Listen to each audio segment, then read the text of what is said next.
Kā cietums var tik ļoti salauzt tiesisko sistēmu, ka tiesneši soda apstākļu dēļ samazina ieslodzīto sodus? Šī vieta nav slepena vai ārpus likuma. Tā atrodas pašā Manhetenas sirdī, Ņujorkas Metropolitan Correctional Center. Es esmu Džošs, un šodien raidījumā The Infographic Show iepazīstināsim ar korumpēto cietumu, kur mira Džefrijs Epsteins. Metropolitan Correctional Center, jeb MCC. Atvērts 1975. gadā, bija arhitektūras lepnums. Atšķirībā no ierastajām cietuma iestādēm, ērti krēsli, koka mēbeles, logiem nebija restu. To sauca par 200 gadu lēcienu, tikai nepateica, kurā virzienā. Koku nomainīja betons, gaismu, matēts stikls, dizains kļuva par ieroci. Metāla sienas nevis izolēja, bet vadīja. Ziemā kameras kļuva par leduskapiem, kur ēdiens sasalst, bet vasarā par krāsnīm. Ieslodzītie ziņoja par grūtībām domāt un vajadzību vilkt vairākas drēbju kārtas, lai aizmigtu. Temperatūra bija mazākā problēma. MCC vienmēr bija pārpildīts, un šo problēmu atzina jau 2002. gadā. 2017. gadā tur bija 796 ieslodzītie, gandrīz divreiz vairāk par projektēto ietilpību – 449 cilvēki. 2019. gadā ēkā, kas bija domāta 449 cilvēkiem, bija vairāk nekā 600 cilvēku. Papildus Epsteinam arī Joaquins El Chapo Guzmans, Džons Gotī un Bernijs Madovs uzturējās MCC un piedzīvoja šausmīgus apstākļus. Britu pilsoņu tiesību advokāts Garets Pīrs apstākļus raksturoja kā vēlnišķīgus. To pamanīja arī starptautiskās tiesas. No 2007. līdz 2012. gadam Eiropas cilvēktiesību tiesa apturēja 6 Lielbritānijas pilsoņu izdošanu, bažījoties par necilvēcīgiem apstākļiem ASV federālajās iestādēs, tostarp MCC. 2012. gadā viņi pakļāvās ASV spiedienam, bet iestādes nosodījums turpinājās.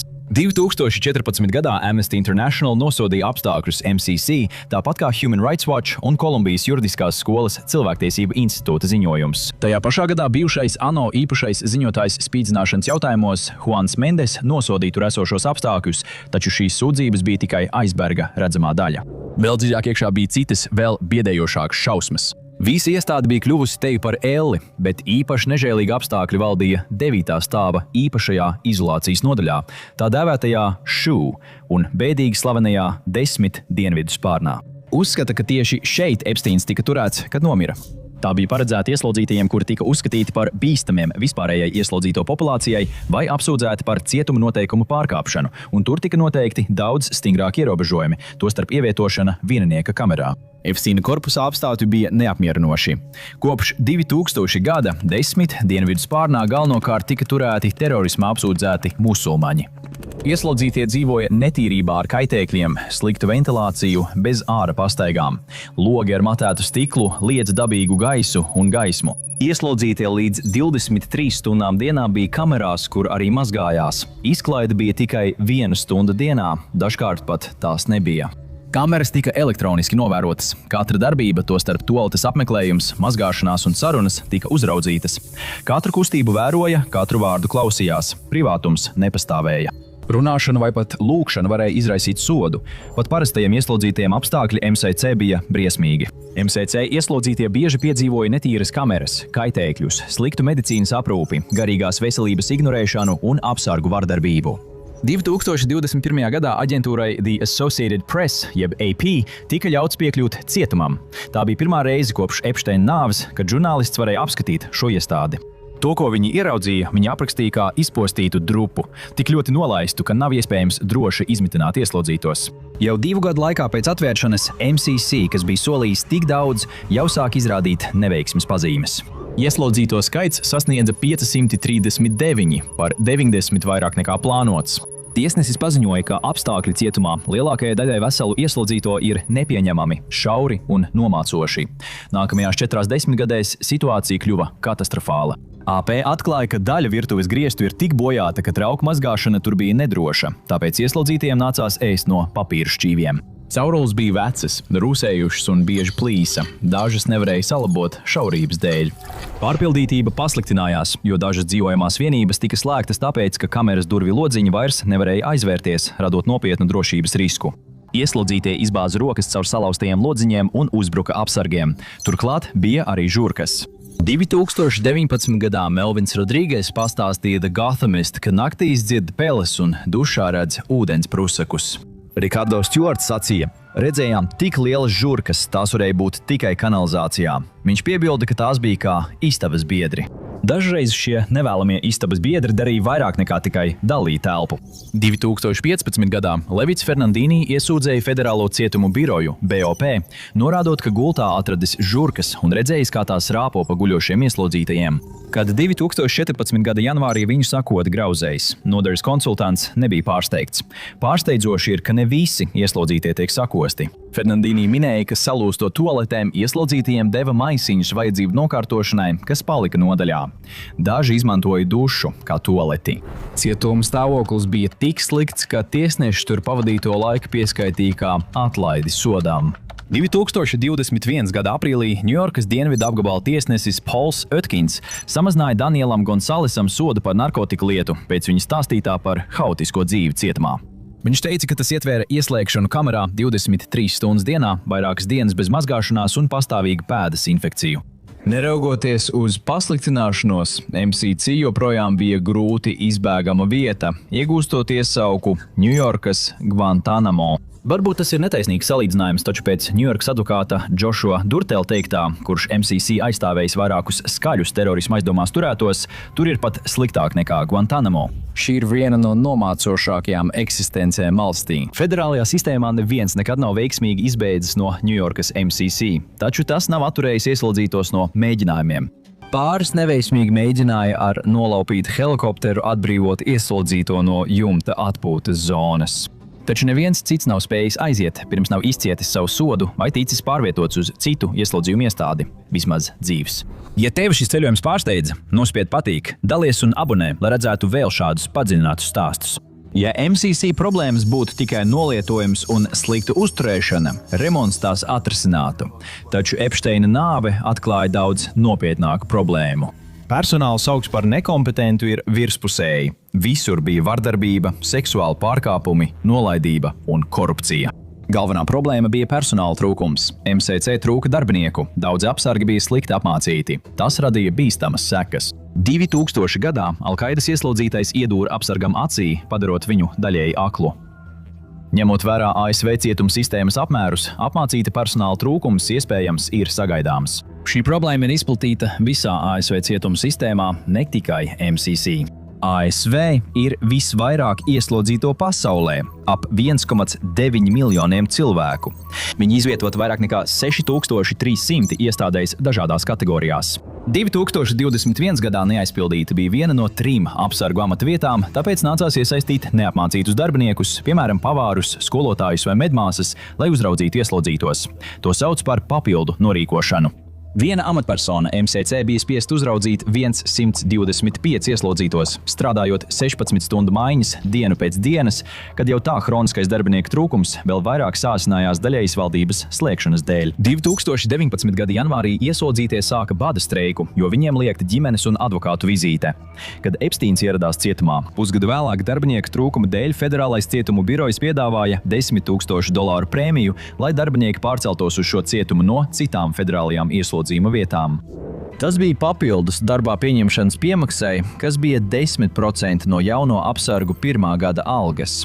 Neskatoties uz stimuliem, apsargiem bija 16 stundu maiņas vairākas dienas pēc kārtas. Vai darbinieku trūkums veicināja Epsteina nāvi? Epsteinu atrada bezsamaņā kamerā, lai gan viņš nesen bija atgriezies no speciālās novērošanas uz izolatoru. Cietums viņa bija ievietojis 24 stundu novērošanā ar ikdienas psihiatra izvērtējumiem pēc tam, kad 2 nedēļas iepriekš viņu atrada savas kameras drīdā ar kakla zilumiem. Bet apsargi, kuriem bija jāuzrauga viņš, viņa nāves brīdī nebija savā vietā. Viens no 2 virsniekiem, kas naktī sargāja Epsteinu, bija papildspēks. Abi strādāja virsstundas, viens jau 5. dienu pēc kārtas. Viņi reģistrēja pārbaudes ik pēc 30 minūtēm, bet kameras rādīja, ka gulēja, iepirkās internetā un nepildīja pienākumus. Abi, Tova Noela un Maikls Tomas, apsūdzēti sazvērestībā un dokumentu viltošanā. 2021. gada maijā viņa noslēdza vienošanos par kriminālu vajāšanas atlikšanu, atzīstot apzinātu, būtiski nepatiesu dokumentu aizpildīšanu. Vienošanās ietvaros viņi nostrādāja 100 sabiedriskā darba stundas, sadarbojās ar izmeklētājiem un izvairījās no cietuma. Apsūdzības atcēla 2022. gada janvārī pēc vienošanās izpildes. Pārslogotie apsargi veicināja Epsteina nāvi. Tomēr tikai personāla trūkums nevar izskaidrot MCC vardarbību, korupciju un nolaidību, piemēram, medicīniskās aprūpes trūkumu. Levits Fernandīnī norāda, ka mediķi vairākas dienas ignorēja viņa lūgumus ārstēt žurkas kodumu pat pēc inficēšanās. Marlons Roberts, The Gothamist, pastāstīja, ka bez dzīvības briesmām tūlītēja medicīniskā palīdzība nav pieejama. Uz izsaukumu var nākties gaidīt līdz 2 mēnešiem. Advokāts Andriju Laufers iesūdzēja federālo cietumu pārvaldi MCC ieslodzītā vārdā, kuram kameras durvis nocirta pirksta galu, bet viņa neveda ar ātro palīdzību. Laufers ziņoja, ka vīrietis bija saķēdēts pie potītēm un plaukstu locītavām un slimnīcā nogādāts cietuma uzraugu pavadībā, stipri asiņojot. Es domāju, ka tas ir 8. grozījuma pārkāpums – apzināta vienaldzība, viņš sacīja par medicīnisko aprūpi MCC. Garīgā veselība ir arī milzīga problēma MCC. 2018. gada februārī Lielbritānijas apelācijas tiesa bloķēja iespējamā hakera Lorija Lava izdošanu ASV, kur viņu visticamāk turētu. MCC vai Bruklinas MDC Lorijam Lavam tika diagnosticēts Aspergera sindroms un depresija. Tiesa norādīja, ka viņam ir augsts pašnāvības risks izdošanas gadījumā, jo šajās iestādēs ir vāja psihiskās veselības aprūpe. MCC un MDC jau uzturēja ap 500 ieslodzīto ar smagām psihiskām saslimšanām. Bija dalīti tikai vienu psihiatru, un abās iestādēs kopā strādāja tikai daži psihologi. Vēl jaunāk, MCC varēja novest pat pilnīgi veselu cilvēku līdz neprātam vai paškaitējumam.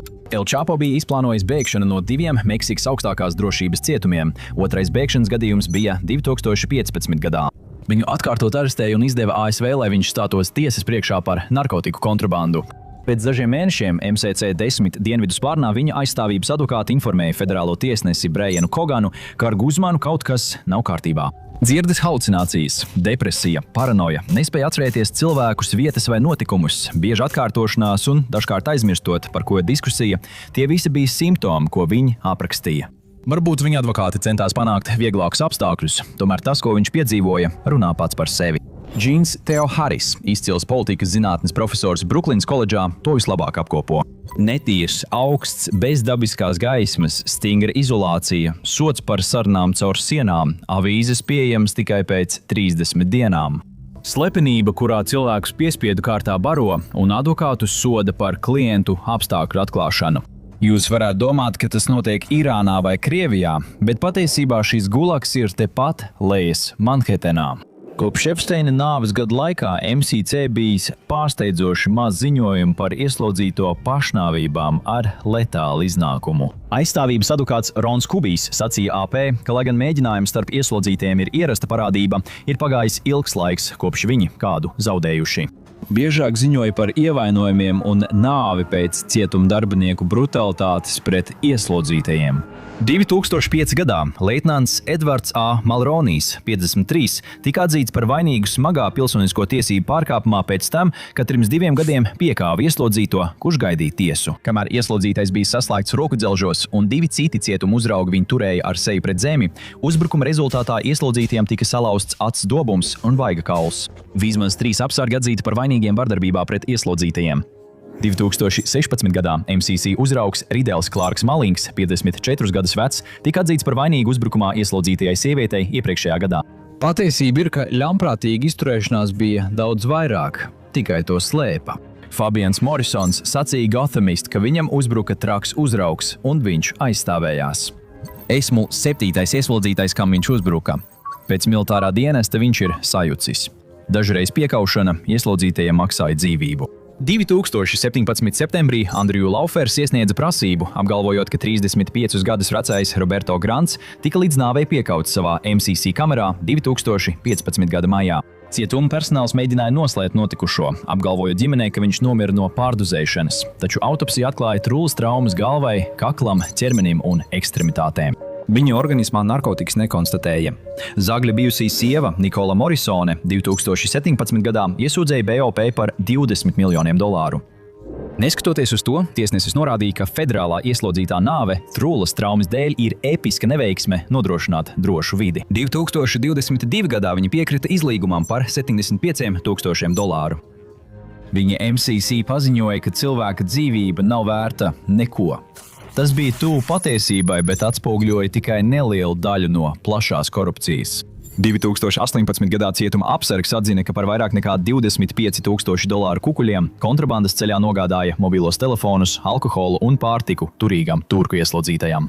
Viktoru Kasado notiesāja uz 3 gadiem. Tiesnesis viņa noziegumu sauca par uzbrukumu visai tiesiskuma sistēmai. MCC šādas lietas bija ierastas un nebija sliktākās. 2021. gada novembrī ASV Dienvidu Ņujorkas apgabala prokurors atklāja apsūdzību pret MCC darbiniekiem un ieslodzītajiem, kas izraisīja šoku visā cietuma sistēmā. Apsūdzība viņus vainoja sazvērestībā, kas ietvēra kukuļošanu, tādu kontrabandas preču kā narkotikas, alkohols un mobilie telefoni ieviešanu, narkotiku izplatīšanu un tiesvedības traucēšanu. Žurnāls Rolling Stone rakstīja, ka apsūdzība atgādināja seriālu The Wire. Kontrabandas schēmā bija iesaistīti MCC darbinieki, kuri cieši sadarbojās ar dažām no vardarbīgākajām Ņujorkas pilsētas bandām. MCC darbinieki pieķerti kontrabandas ceļā nogādājot narkotikas, alkoholu un telefonus ieslodzītajiem, arī vardarbīgu bandu, piemēram, Crips locekļiem. Šī schēma atklāja cietuma korupciju.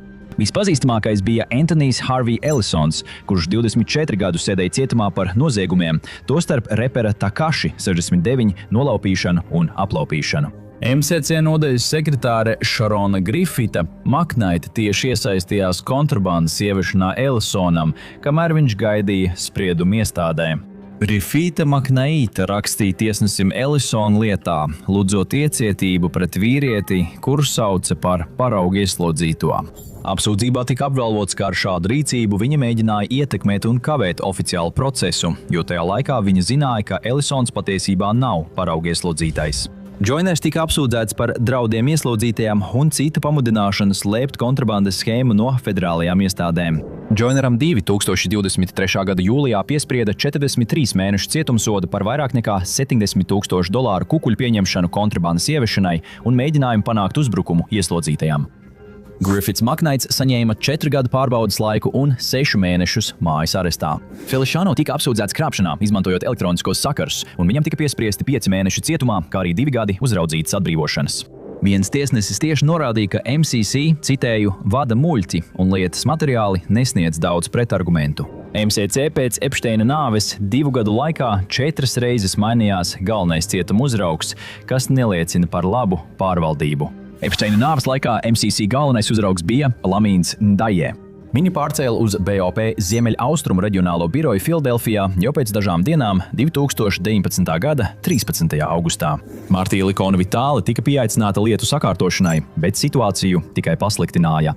Viņas gadu ilgajā pilnvaru laikā notika nekontrolēts Covid uzliesmojums, ieslodzīto sūdzības par sliktiem apstākļiem, kontrabandas ceļā ievests ierocis un ieslodzītā nāve. Viņa atkāpās no amata 2021. gada janvārī, nedēļu pēc tam, kad darbinieki uz 24 stundām kamerā atstāja 26 gadus vecu ieslodzīto ar 8-gadīga bērna garīgajām spējām. Ēriks Viljams kļuva par pagaidu cietuma priekšnieku, aizstājot Likonu Vitāliju. Viņa iecelšana bija pretrunīga, taču viņš vadīja iestādi efektīvi, iepriekš uzraugot nāves sodus citur. Viņš no vidējas drošības federālā cietuma Ilinojā priekšnieka kļuva par bendi federālajā nāvessoda kamerā Indiānā. Vismaz 5 reizes straujā vadības maiņa MCC padarīja atbildības nodrošināšanu gandrīz neiespējamu. Bez stabilas vadības uzplauka korupcija, vardarbība un pagrimums. Deivids Patons, Ņujorkas federālo aizstāvi izpilddirektors un galvenais advokāts, norāda, ka atbildības trūkums ir liela problēma. Ne tikai MCC, bet visā federālajā cietuma pārvaldē, vismaz šeit esošajās iestādēs, cietuma priekšnieki nepārtraukti mainās. Neviens neuzņemās atbildību par šo iestāžu vadību, viņš sacīja AP.